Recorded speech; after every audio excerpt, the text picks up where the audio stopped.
Friends good morning जुहार जय मां Samlei welcome to my new blog. तो फ्रेंड एटा आमे दुई माजी बाहरी करी पले आसलु समलेश्वरी ज्वेलर्स हमर बरगढ़ रो जेंटा कि मुहांतीपड़ा रोड रे अछि।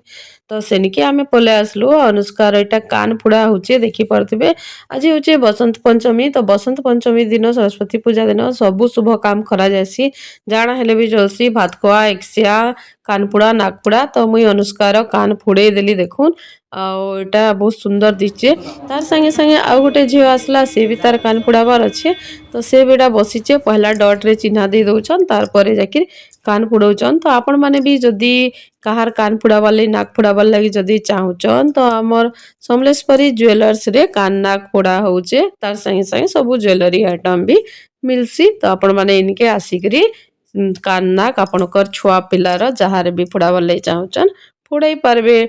आमर बेले तो बातरेस कंटारे पुड़ौतिले आमर गाँ मानके पुड़े होतलु किंतु यहाँ मेसीन रे सबू काम हो जाउचे।